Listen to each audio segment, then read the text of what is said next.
everybody? Welcome to the show, Round the Nation, right here, TYT Nation. I'm your host, Jeff Waldorf. We got a great show for you guys today. Big show, lots of video, lots of clips, lots of stories, lots of TYT Nation. Stay right here. It's going to be a fantastic show. So, what I have for you today, before I do the breakdown, patrons, thank you. You know who you are. You guys are awesome. You help keep us independent and non-corporate sponsored. So thank you very, very, very much for being a patron and supporting the show. If you want to sign up, patreon.com/TYTNation. Do so. Help TYT Nation continue to grow. Now, thank you to the patrons. Thank you to people who are watching on the live stream. Remember to like and share this live stream with everybody to help us get more listeners, more viewers. That is always appreciated and always incredibly awesome. So thank you very much for doing that. Breakdown for today. The Trump tax returns. Last night, bombshell report. We're going to cover. We're going to talk about that. I may have just done a little bit of clickbaitiness right there. We'll see what happened on that, whether or not there's anything there to it. Then we've got, Goldman Sachs in Trump's administration. Even more now. The swamp has gotten swampier. Then we have a fascinating political report, or I should say a report from Politico, where the White House, the Trump White House, is filled with paranoia. Where does it come from? We've got that story. Fascinating look inside of the inner workings of the White House, according to staffers. And then we have something that I wanted to cover earlier this week. There was a Bernie Sanders town hall. I've got the video clips. I've got everything for it. I want to talk about it today because it's not getting a lot of media attention, and it should. So I'm going to talk about that, and I'm going to show you a lot of video from that as well. And then finally, we might have some good news in Virginia. So, stick around because we actually do some good news in this show. Yes, I know it's a surprise. I usually talk about very disastrous things, but there's a lot of disaster going on. Some of the stuff that I couldn't get to, of course. There was a major terrorist attack in the Middle East, of course, in Syria, actually, in Damascus, suicide bombers. Unfortunately, I don't have all the details to that, but a lot of people killed. I believe 31 people were killed in this massive terrorist attack, the suicide bombing going on. And of course, there are, it seemed to be ISIS-affiliated terrorists that made this terrorist attack on Syria. So just an absolute disaster, what's going on in the world, too. So there's other stuff. Unfortunately, I only have enough time for certain things. But I just wanted to give you a heads up on that because, again, a terrible loss of life in Syria, which is they have been in civil war for 6 years. 6 years. A lot of people don't want to cover it. It's very uncomfortable. Unfortunately, I'm not very good at doing foreign policy stuff, so I don't talk about it a lot either. But I just wanted to remind you guys that there is still a civil war going on. There are still people losing their lives every day, and there's still terrorist attacks. And as much as we don't think to connect the things that are going on over there to what's going on over here, you have to remember that we have millions of people who are refugees from that civil war, and that does affect our politics. So there's that. All right. Anyway, now let's go to our first story. Let's talk about the Trump tax returns. Oh, this is going to be good. It's going to be good. Now, last night, the political world was rocked by the promise of the release of the much vaunted Trump tax returns. I know a lot of people have been asking for them. I've been asking for them. I want to see them. I'm curious, right? So now Rachel Maddow actually got her hands on some of the tax returns. So what did we find? Secret Russian connections, special sweetheart tax deals. Ooh, I'm giddy with anticipation. Come on. All right. So let's find out what Rachel Maddow was so hyped up about. What I have here is a copy of Donald Trump's tax returns. We have his federal tax return for 1 year for 2005. I believe this is the only set of the president's federal taxes that reporters have ever gotten a hold of. What we have are these 2 pages, front and back, from the same 1040 form that you might have filled out when you file your taxes. And in terms of what's on here, let me give you the basics. Aside from the numbers being large, these pages are straightforward. He paid $38 million, looks like $38 million in taxes. He took a big write-down of $103 million. More on that later. If you add up the lines for income, he made more than $150 million in that year. Mazel tov. We got these pages. We got this document today from a Pulitzer Prize-winning investigative journalist who's better on financial matters than almost anybody else in the business. His name is David K. Johnston. These pages turned up the other day in his mailbox. David will join us live here in just a moment. But because nobody has had the president's taxes before, we didn't know what to expect. When we showed this 2005 return to the White House to ask them if it's real, we sent this over to the White House tonight, and the White House responded basically with, yep.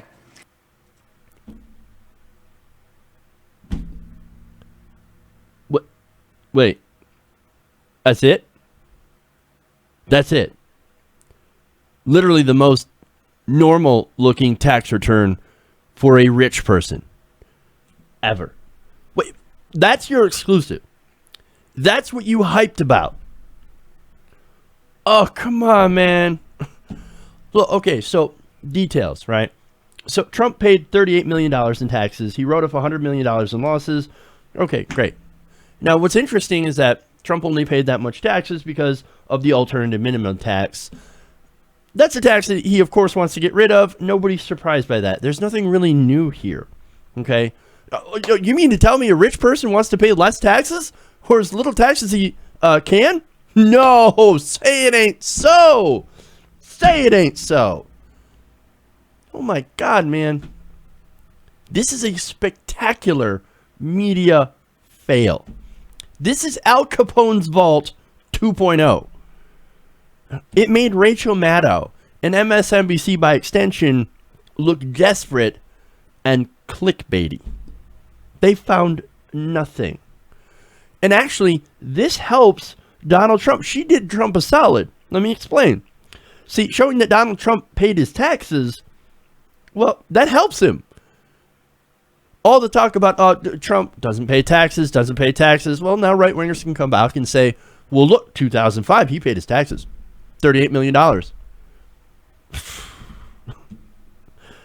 Look, so there's obviously going to be that effect, right? See, what you have, unfortunately, in the media, you have Democrats that are looking for the smoking gun, right? The deal with Russia, the supposed deal with Russia, that might show up on a tax return. Okay. Well, if there is one, it's likely to not be in the 2005 1040 form. If one does exist, right? And definitely there could be. And I'm not discounting that idea whatsoever. But see, the effect of making so much hype over what is essentially now a big fat nothing burger is going to have a positive effect on Trump. It's going to make him look good. And it might also be a way for him to say, well, look, you didn't find anything in my 2005 taxes, so why should I release any more? There's nothing there. There's nothing there. Might make it more possible for him to hide actual incriminating returns. Because now people will get any calls to release more of these tax returns, and they'll remember Rachel Maddow, and they'll remember this hype, and they'll go, nothing. It was nothing. There's probably nothing in the other. Let's forget about it. Let's actually go on to real issues. Now, this whole thing leads to a very interesting question, though. Who actually leaked the tax returns? Oh, fascinating. Now, as she noted, investigative reporter David K. Johnston had received these returns in the mail. Now, he didn't ask for them. At least that's what David K. Johnston says. He says, well, I didn't ask for these. If I did, that would kind of be illegal. So, They just showed up in my mailbox. What am I going to do? I'm going to show them to people, right? They just literally showed up in my mailbox one day. Now, that's weird. How did they get there? Well, we know that the White House has plenty of leaks. We do. People go into the media. But see, this isn't just a normal leak, because this is especially weird. Because while most of the other leaks have been essentially very damaging, this one, super helpful. And right in the middle of the Trump care debate, and right in the middle of investigations to Donald Trump's Russian ties and the failure of his administration, now we're getting this distraction, this diversion that actually makes him look better. Fascinating. Now, you might be getting a sense of where I'm going with this, right? And of course, I'm not the only one who thought, now, wait a minute, this seems very, very convenient. What if Donald Trump leaked these perfectly normal looking tax returns? Oh, fascinating. Now, before you think, wait a minute here. Wait. Come on. You're coming up with another conspiracy theory. Why would he leak his own tax returns? Well, look, Trump's been known for leaking personal information to get media coverage for a long time, since at least the 1980s. Let me explain. The Washington Post reported during the campaign that Trump posed as a public relations man named John Miller to boost the tabloid scandal over his affair with Marla Maples and his divorce from his first wife, Ivana Trump. Fascinating. So he's done this before, right? John Miller, John Barron, his other alter ego, calling into different places, playing PR, playing spin, all trying to keep the Trump name out in the media. I mean, look, even if it's bad, any publicity is good publicity, correct? So he's not exactly shy when it comes to leaking things about himself to either get some sort of positive spin, in this case, or to distract. Now, we don't know. This is just a theory, right? But if this is true, and if he had done so, then he just played the media for fools. And Rachel Maddow walked right into this trap. This story had more hype than No Man's Sky, and nearly the same result. Fail. Not as advertised. And look, this kind of shows you too, and it goes to illustrate a bigger point of the failure of the establishment media. Also connected is why the Democrats will continue to keep losing.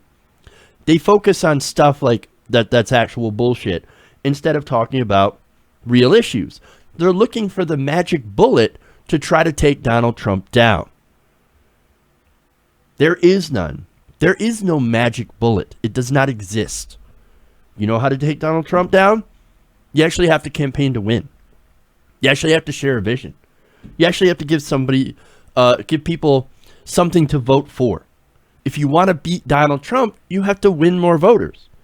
In places like Michigan, Pennsylvania, and Ohio, where she lost votes. Hillary Clinton did. And he won those votes. That's what you have to do. You don't rely on clickbait scandals and personal attacks. You do what Bernie Sanders, ironically, is doing. You travel around the country and you actually start to talk to people. That's how you win. You don't win by doing the Al Capone vault. You cover real issues. You talk to real people. That's how you win. Okay. Crazy, huh?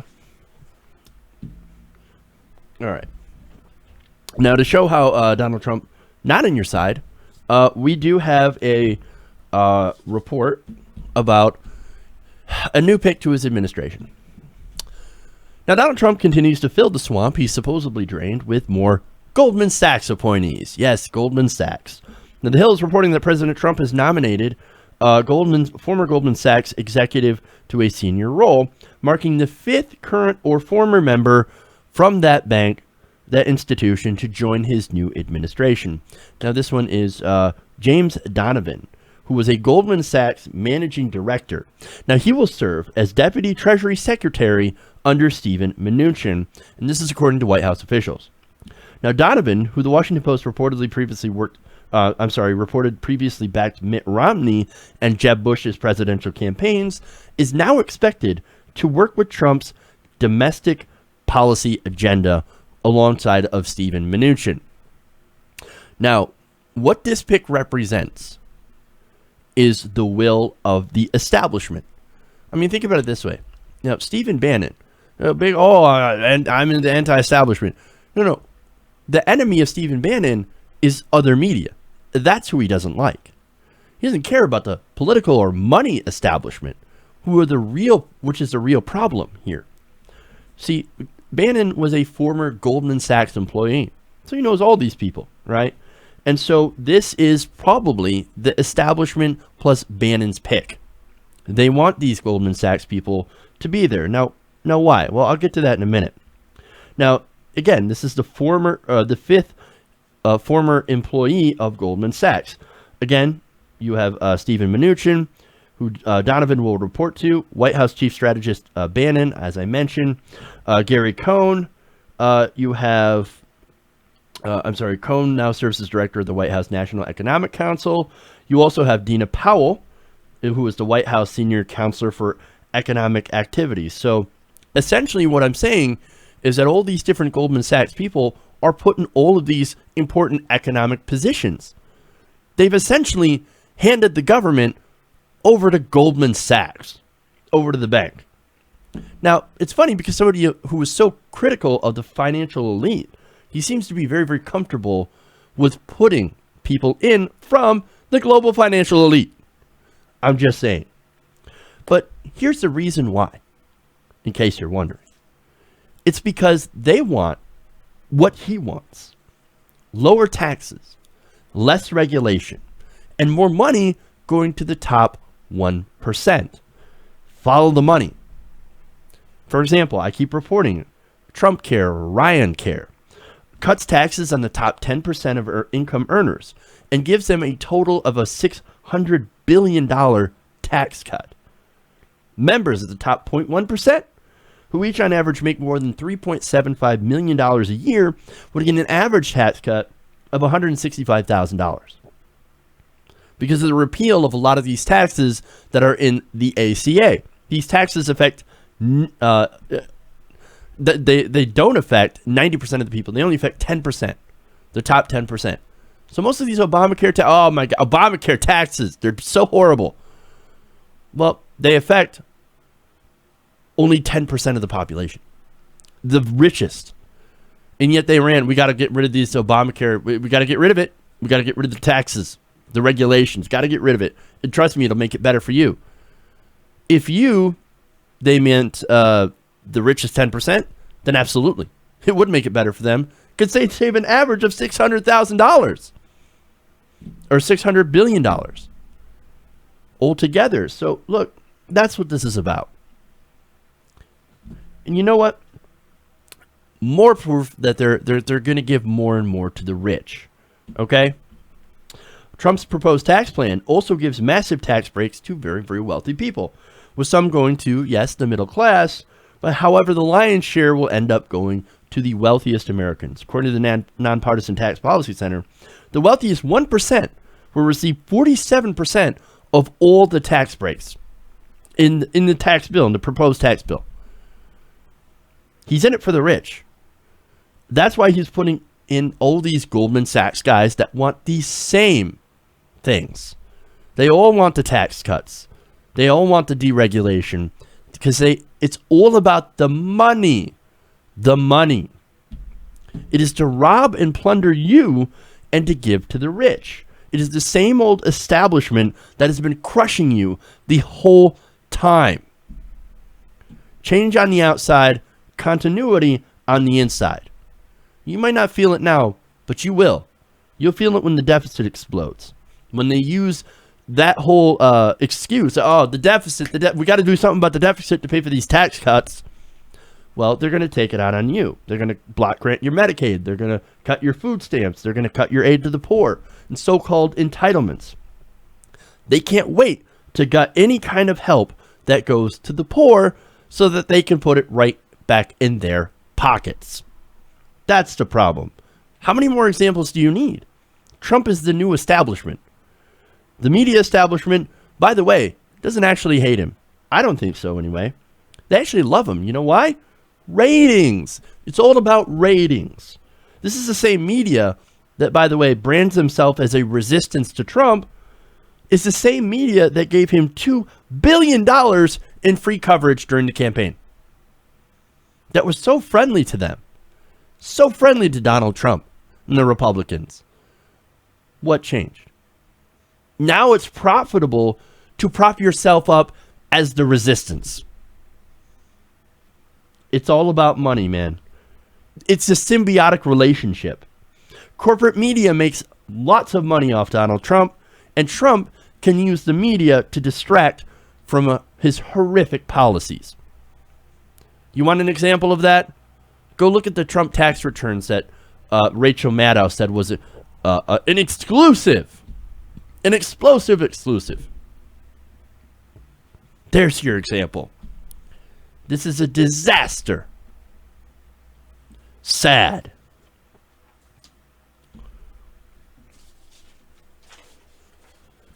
All right. Let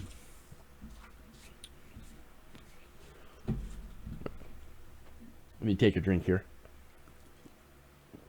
We'll move on to the next story. All right. Now, Politico with another look inside of the dysfunctional Trump White House. Now, in interviews with nearly a dozen White House aides and federal agency staffers, they described a culture of paranoia that has gripped many inside of the White House. So this is fascinating. Now, in these interviews, these staffers describe a litany of suspicions that rival factions in the administration are trying to embarrass them, that civil servants opposed to President Trump are trying to undermine him, and even that a deep state of career military and intelligence officials are out to destroy him. Fascinating. And my fucking nose is just... Damn it. I hate when that happens. All right. Now, because of those factors, aides, as Politico explains, are going to great lengths to protect themselves. They're turning off work-issued smartphones and putting them in drawers when they arrive home from work out of fear that they could be used to eavesdrop. They also should unplug their microwaves, by the way. You know, just in case. Kellyanne Conway thinks their microwave is spying on you, so... Hey, aides, Trump aides, unplug the microwave. Pro tip. Now, they've even been staying quiet in meetings out of concern that their comments could be leaked to the press by somebody in there. Somebody in the meeting. Now, Politico also explains some of the other lengths that they go to make sure that they're not spied on. Now, as I've reported before, many are using encrypted apps that automatically delete messages once they've been read, or leaving their personal cell phones at home in case their bosses initiate these phone checks that Sean Spicer had reportedly said, or had been reported to have been doing. Now, of course, they were trying to do this to identify leakers on their team. Now, can you imagine just having to do all of that just to make sure that you can retain some of your privacy at work, your private messages? That drive me crazy. Well, they're getting driven crazy. These staffers describe this as an environment of fear that has hamstrung the routine functioning of the executive branch. Again, fascinating. Now, senior advisors are spending much of their time trying to protect turf.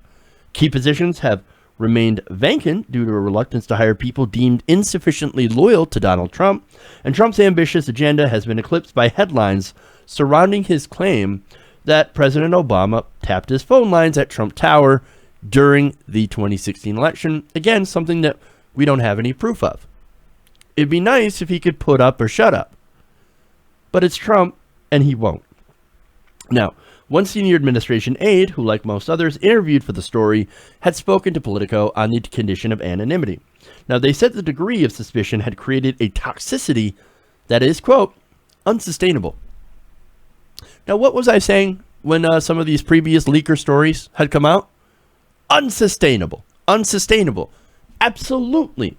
When is it going to fall over? When is this house of cards going to fall in on itself?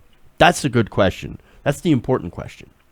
Now, this administration aide said, quote, people are scared, adding in that the Trump White House has become, quote, a pretty hostile environment to work in. No way. No. Hostile environment? What are you talking about? No, this is what happens when you have an environment run by constant gamesmanship and competition. Remember, this is how some CEOs ran their businesses. Oh, what's the matter? You wanted the White House to run like a business? You want government to run like a business? This is what you get. Careful what you wish for. You just might get it. And it might be as dysfunctional as hell. Now, the whole idea behind this, of course, is maximum competition, right? If you have competition, the best floats to the top. That's the idea. Or it also has the point of making people fucking paranoid of their own team members, and others put their own ambition actually over what actually doing their own fucking job. Just saying. Now, the article also notes that Trump has a history of overseeing what they call pressure cooker organizations rife with suspicion, setting up sophisticated surveillance in part to monitor employees at his properties, including at his campaign headquarters, where some campaign aides suspected their offices were being bugged. So that's interesting. So they're saying, my office is being bugged. They're saying that in the story, and look, Trump has done that to his own employees. And now Trump's out there saying, man, Obama, he's bugged my office. He tapped my phones. What are you going to do? No, he's not tapping anybody's phones. You were tapping other people's phones. Fascinating. Look, it's pretty fucked up, right? Especially considering that they're in the government. They're in the executive branch. They're not supposed to do that. Now, this might work in business, even though it's highly unethical, but that kind of bullshit should not fly in government. Now into more paranoia. Now, one widespread concern of the Trump White House is that career intelligence operatives are working to undermine the new president through a series of leaks of different classified information. Now, much of the suspicion is directed at the CIA. Now, they believe that the CIA, who sit on the National Security Council, is targeting CIA skeptics, who also sit on the National Security Council. Some of them allege that the CIA was behind the leaks that took down Michael Flynn. Now, and they're saying that the CIA is also pushing for the removal of other staffers that they do not like. Fascinating. They also believe CIA exaggerated security clearance concerns that led to the removal of a top Flynn deputy, Robin Townley, from the NSC. Last week, another top NSC staffer who had drawn opposition from some within the CIA, Intelligence Director Ezra Cohen-Watnick, was told he was also being removed, only to have Trump overrule the decision after advisors Steve Bannon and Jared Kushner intervened. Two people who are familiar with the episode said. Now, some rank-and-file House aides, meanwhile, have become convinced that intelligence agencies may be monitoring their phone calls, emails, and text messages.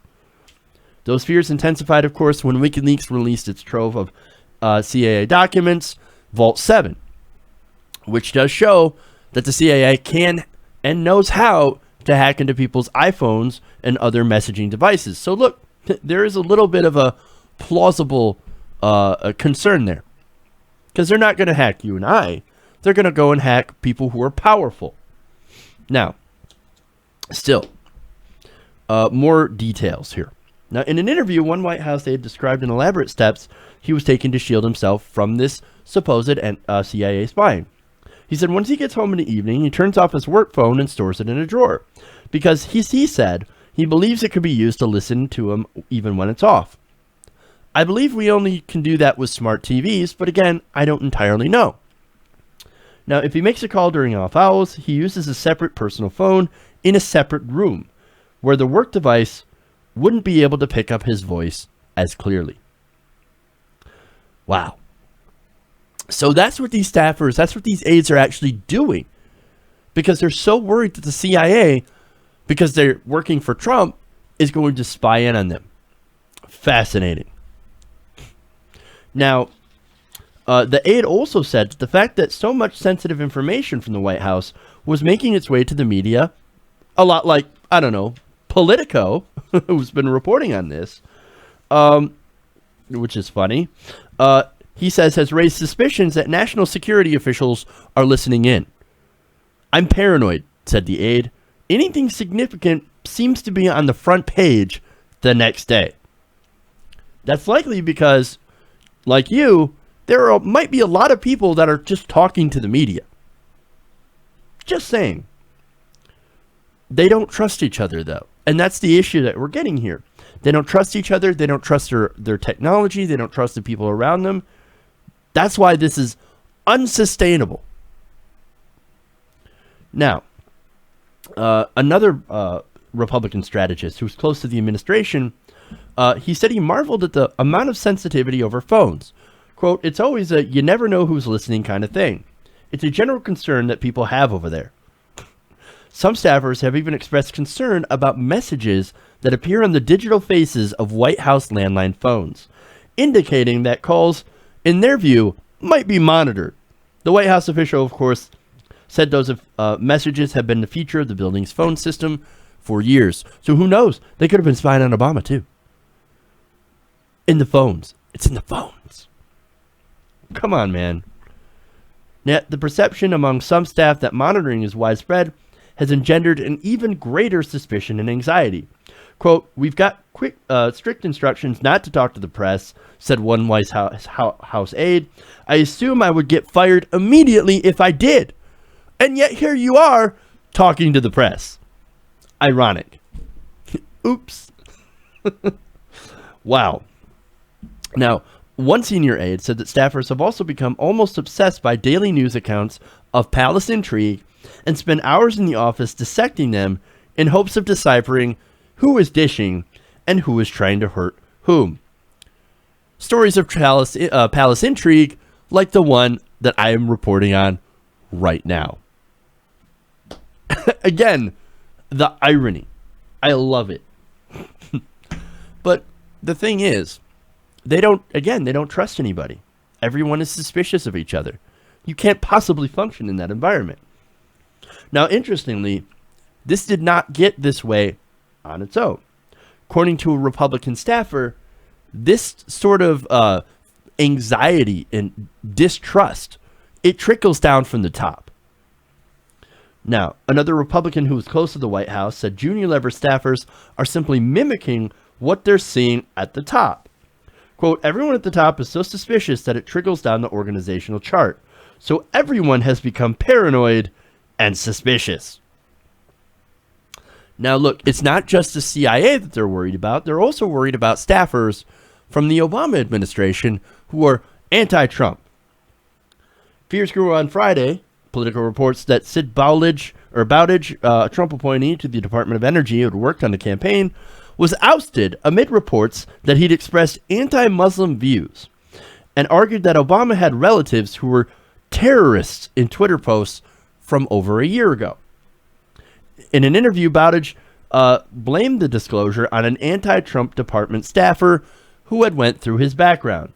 He called the incident, quote, "character assassination," and said that Obama allies were sending a warning shot to Trump loyalists within these agencies. Quote, "A lot of these career folks were put in there over the last 8 years. They're Obama supporters." He said, "By and large, they hate Trump." Thanks, Obama. My God, man, there's so much paranoia going on here. They're blaming Obama and the CIA for sabotaging them. No, man, you sabotage yourselves. Obama didn't force you to say that his relatives were terrorists. Obama didn't force you to say horrific things about Muslims. You said that. And when it comes out and you get embarrassed, what are you going to do? You end up resigning. You end up getting ousted because of the horrible things that you have said. Still, in order to inoculate themselves, they say staffers at agencies have begun scrubbing their social media accounts for anything that could be perceived as controversial.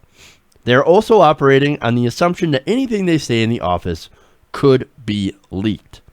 One agency said that he'd become particularly circumspect in meetings and was taking additional steps to protect himself, such as keeping his office door closed during the day. He has used his off time to catalog his Twitter and Facebook postings of coworkers who he suspects harbor anti-Trump views and could be a threat. See, this is their worldview. Anybody who's not with us They're a threat. Anybody who harbors any sort of reservations about Donald Trump within the administration, they're the enemy. They're the enemies of Trump. They are a threat to be dealt with, to be protected against. Wow. Now, the aide said, quote, "I do think there's a concerted effort to disrupt us. We're professional, we're courteous, but it's a one-way street.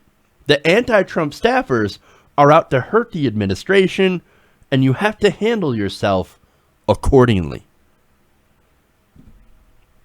Unsustainable! I've never seen such a level of paranoia in a government office. They literally think President Obama, or former President Obama, is still out to get them. They're out to get them. Oh, Obama's coming for me. He's trying to tap our phones. He's coming after us. He's sending his staffers after us. Dude don't give a fuck. He's out there windsurfing in Hawaii. He don't care. He don't care what you're doing. But see, they have to have someone to blame.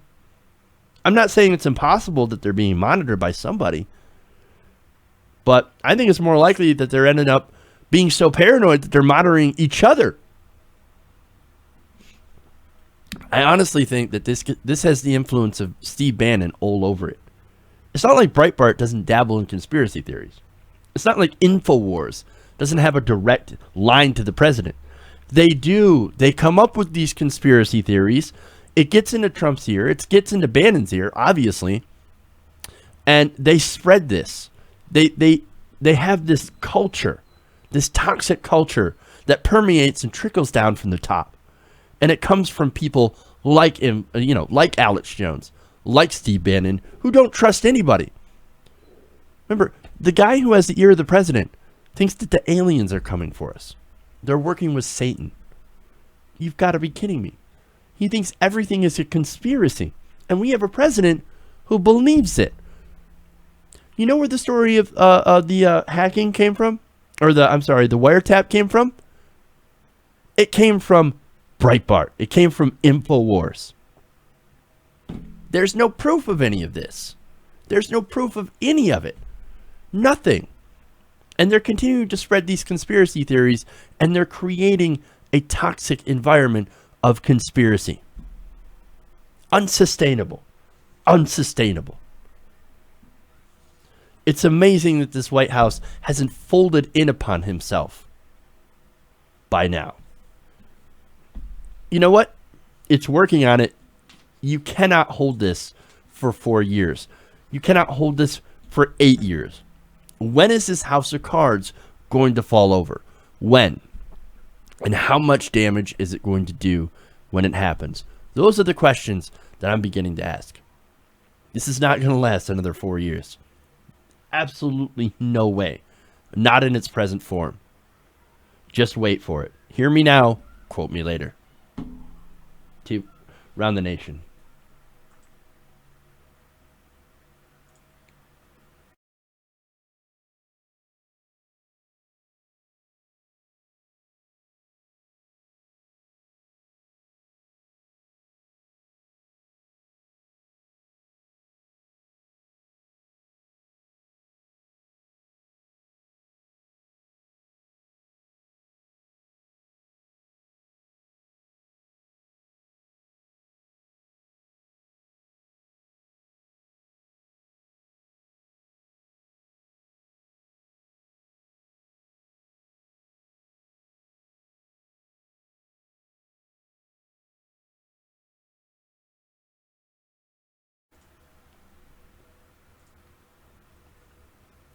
All right, back in Around the Nation. Needed a quick second for my voice. All right. We got another story here, a couple of stories, actually. I do want to talk about the Bernie Sanders town hall that happened earlier this week. And so that's our next segment. Let's go. Now, Bernie Sanders is doing something that no other Democrat is currently doing. Traveling to places where Donald Trump had won the majority of votes and actually talking to those people. Now, and the results, of course, are surprising and actually hopeful. Now, one of the clips I want to start out with is when they had the discussion about healthcare and how many people in McDowell County, where Bernie Sanders was speaking, actually depend on Medicaid and actually do appreciate the ACA. Let's take a look. So in in Southern West Virginia, so many patients were able to finally get health care with the Affordable Care Act. There was a lot of resistance to that, because everybody thought anything tagged to President Obama was not necessarily a good thing, but it ended up being tremendous for us. Do you have patients that went through that trajectory of beginning to say, I don't like Obamacare, I don't like this president, to I'm on Medicaid now and I'm actually happy this thing is here? I don't know that they know to appreciate it as much as they should. I can tell you from the time that that transition 8 years ago started till now, I probably had maybe a quarter of my patients were Medicaid. And now I would say probably 75% of my patients are Medicaid. So that can tell you right now just the tremendous influence it's had, particularly for maternity care. How many people in the room are either on Medicaid or someone they know or love is on Medicaid? Raise your hand. Someone we know or love, absolutely. All right, so stop right there and look at all those people, man. Almost the entire room had their hands up. There's a room of a few hundred people, from what it looked like. And a lot of these people had their hands up. They were being helped by Medicaid. No, that's awesome. Being helped by Medicaid is what it was supposed to do. This is what we want. We want health care for everyone. We want health care for poor people. Now, Trump and the Republicans, they look at that and they say, no, let's cut it.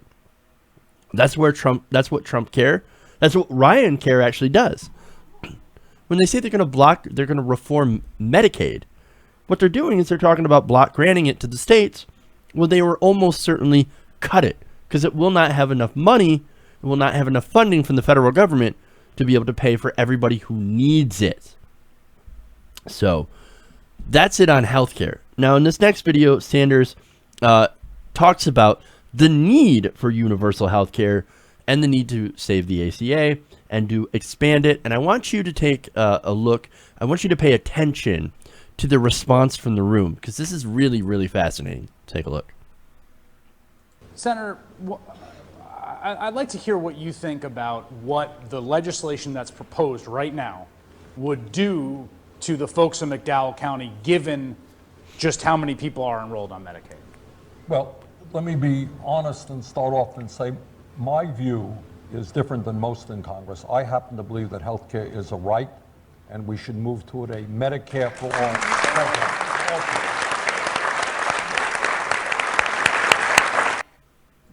So already, a lot of people on Medicaid, and you actually get a big applause line for Medicare for all. Only Bernie Sanders can make a room of Trump supporters, Trump voters, clap for what Republicans have been railing against as evil socialized medicine. Seems like it's kind of a popular plan. Now, the next clip that I want to show you has to deal with coal mining, which has been, unfortunately for the people in McDowell County, has been declining in recent years. Let's take a look at that. Philip, you just got hired as a coal miner, am I right? Yep. Coal took a beating, 2010, 2015. Tell me what did that look like here in McDowell? What happened to the coal industry? It looked pretty bad because that's where most of the income for a lot of men that work in this county comes from, is coal mining. And if you're not mining coal, you're doing a secondary job that doesn't pay nowhere near as much. And you can't support your family. You can't take care of what you have to take care of. So I'm happy to be back to work underground in the mines. Were you working in mines before? Yeah, I've been underground for 10 years and then got laid off, had to take a secondary job. It doesn't pay, doesn't have hospitalization or nothing. Now I have all that again, and I just hope that it lasts so I can take care of me and my family. What was that like to go from being underground, working the mines, having a steady coal mining job, to being laid off and having to take a second job? I didn't like it. I didn't prefer it at all because I love being a coal miner. That's what's in my blood and that's what I do, and I'll do till I die. But it just doesn't feel right doing anything else. And a lot of coal miners say they love it. I do, but we do it for the money. We do it for the hospitalization. We do it for what it gives us. Not because it's a glamorous job or anything like that. It's for the money. That's why we do it. Would you do something, if there were jobs here in McDowell County that paid what coal mining paid, gave the benefits coal mining paid, would people take those jobs? Absolutely. Are there any jobs?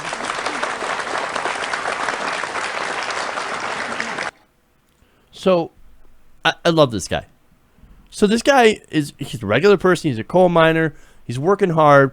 He wants to just take care of his family. And that's what he said. We do it for the money. We mine coal so we can take care of our families, right? They do a dangerous job, and they're proud of the work that they do.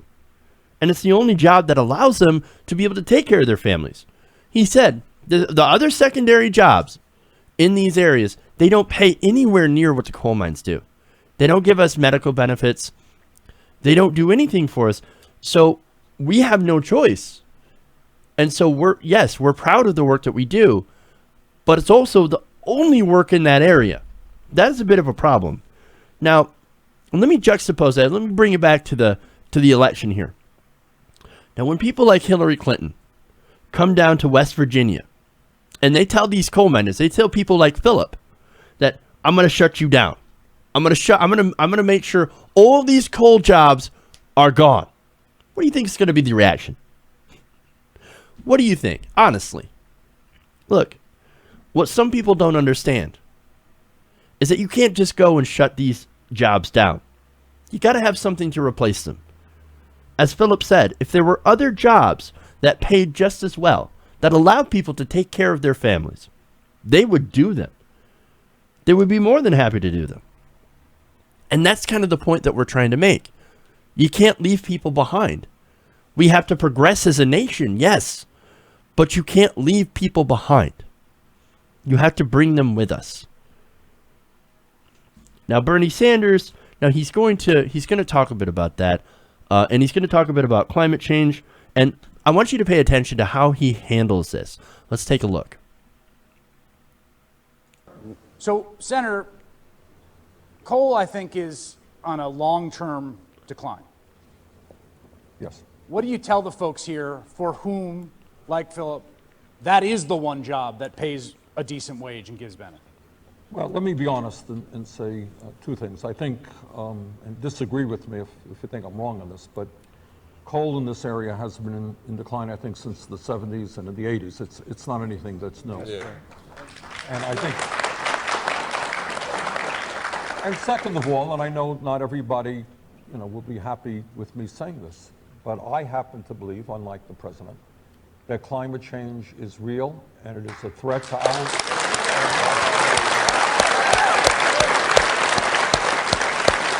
But having said that, I don't hold this gentleman and the coal miners responsible for climate change. All right? In fact, these guys are heroes. I remember I grew up in a rent-controlled apartment house in Brooklyn, New York, and I will never forget the piles of coal. I don't know if it came from here or wherever it came. You kept my house warm. Thank you. All right? So you are not my enemy. But what we have to do is, and in the wealthiest country in the history of the world, what we have to do is to say the choice is not transforming our energy system to protect the planet and throwing people out on the street. The choice is reinvesting in communities that have been devastated by changes in energy and make sure folks have decent paying jobs. And we can do that. We are not a poor country.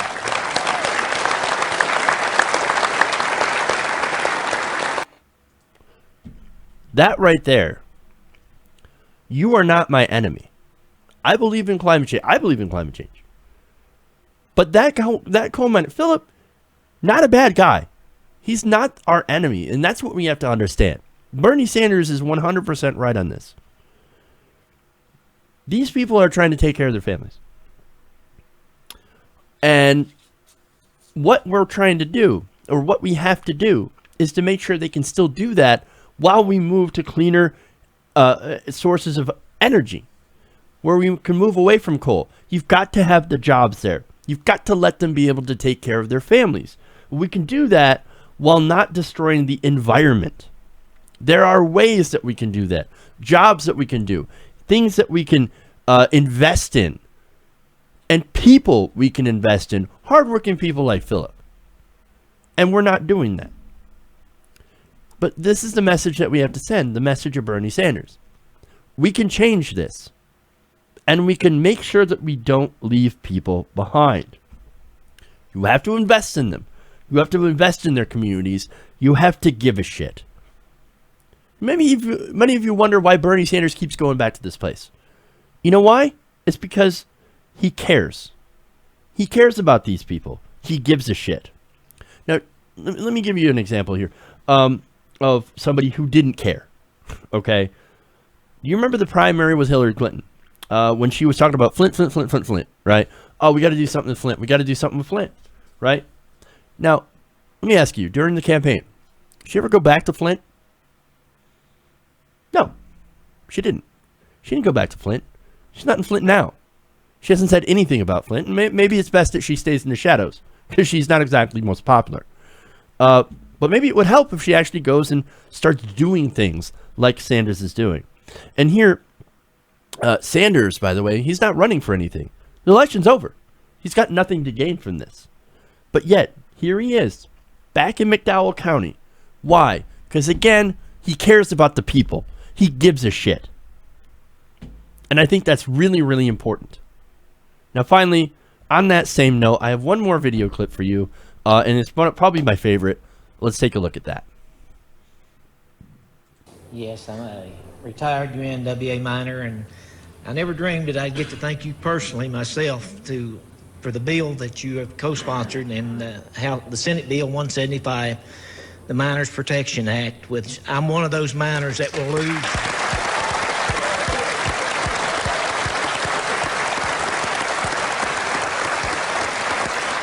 I'm one of those miners that will lose his health care at the end of April if they don't pass that law.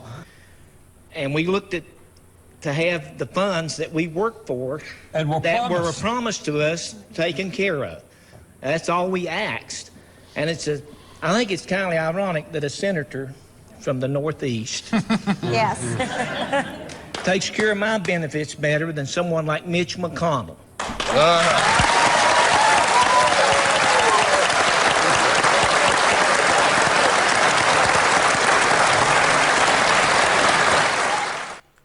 Now, look, I did not add that caption, but holy shit, is that the perfect caption? Bernie Sanders, that's the moment you know. See, this is why Sanders is incredibly popular across the country, despite the fact that the Democrats, super unpopular. I did a poll yesterday. They have a 35% favorability rating and like a 52% unfavorability rating. Well, actually, that's Hillary Clinton. The Democrats did not fare much better. And yet, here's Bernie Sanders, one of the most popular politicians in the country. This is why. This is why. Look, Democrats, if you care at all about winning elections, or more importantly, doing policy, or at least winning elections, listen to Bernie Sanders, man. He's got Trump supporters cheering on Medicare and thanking him instead of their own, congressman, Mitch McConnell, the one that they voted for. Because Bernie Sanders actually cares. And look, they understand, too, that things like Medicare for All is good policy. They know that Mitch McConnell doesn't represent them. They understand that nobody in the two-party system is really looking out for them. It's only Sanders, Turner, Nina Turner, Tulsi Gabbard, and a handful of others who actually really care about regular working people. And the rest, man, they're in the Washington bubble. They care about politics and they care about the money. They're too busy calling their donors for hours and hours on a day to care about their constituents. I dare any of them to come down to places like McDowell County. And there are places like that all over the country that have been devastated by neoliberal trade policies and economic disruption.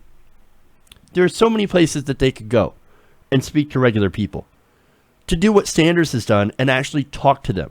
Not shill to them, right?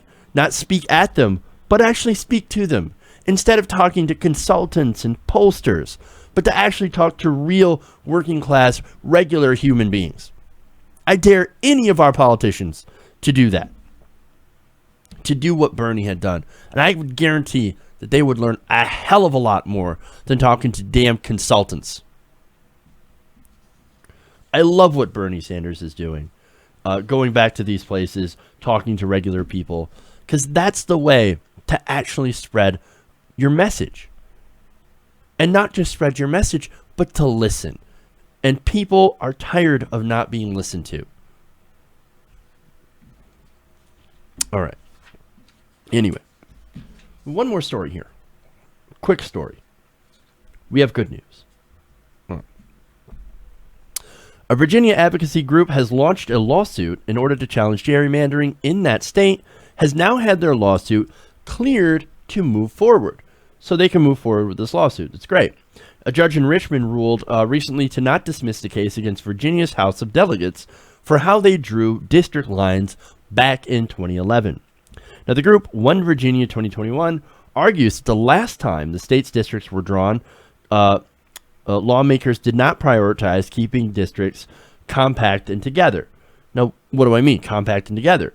Well, instead, what they ended up was drawing incredibly gerrymandered districts that were only friendly towards certain people, certain incumbents and political parties.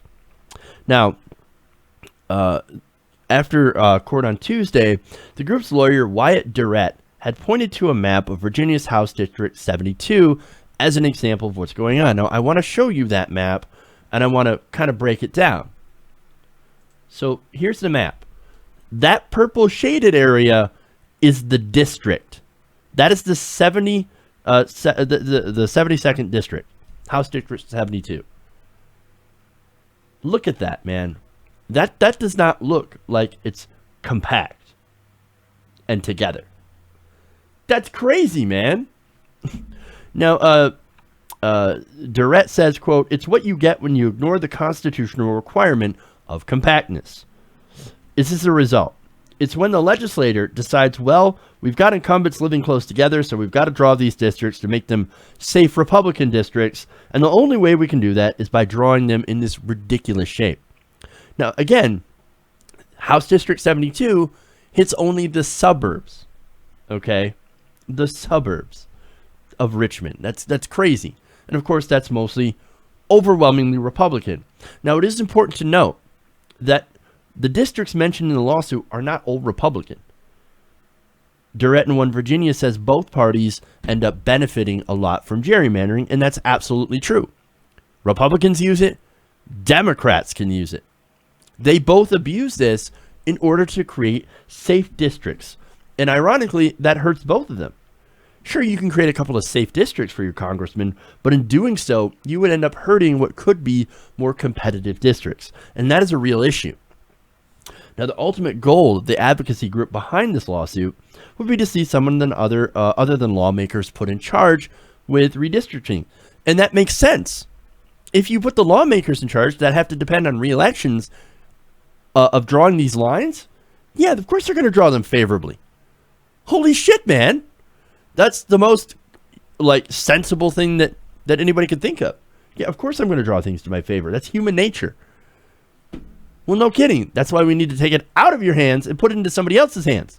Somebody who's not going to mangle a district so that you can get a competitive advantage. It's insane. I would think that an independent, nonpartisan panel would be great. I don't want Republicans gerrymandering. I don't want Democrats gerrymandering. I don't want anybody gerrymandering. I don't want there to be safe districts. You know what I want? I want people to run on ideas. I want people to run on policy. I happen to think that, me personally, progressive ideas are better. And I'm willing to put them against other ideas in districts and let the voters decide. The voters need to decide. Now, safe districts means that these politicians, they don't have to fight on the merit because they're rarely going to get challenged. That's not how you're supposed to run a representative democracy. What we have to do is that we have to end gerrymandering. Now, in this specific thing, in order to change the way that they do the districts, they would actually have to change some of the laws. Now, that's not good. We need to find a way to change this nationally. Maybe this lawsuit is a start, and maybe more lawsuits will pop up. Maybe there will be some sort of federal legislation. I don't know. But what I do know is the practice of gerrymandering is incredibly unpopular amongst the people. If the people stand up and start fighting to fix this, maybe one day we will get change and we can get districts that aren't crazily mangled all to hell. But again, that's my hope. I'm a hopeful person, so we'll see. All right. That's all I got for you guys today. Thank you for going around the nation with me today. Hope you had a fun time watching the show. As much fun as I had doing it. Thank you to the patrons. Thank you to people watching at home for sharing and liking this video. Again, thank you to the patrons for actually supporting the show through donations. If you want to donate, patreon.com/TYTNation. Don't say anything except for what I just said. So we'll be back tomorrow. We'll have a great show right here, 3 p.m. Eastern, right here, TYT Nation. Thank you all to everyone in the chat. And remember, love you guys. We'll see you tomorrow. And remember, change begins with you. Good night, TYT Nation.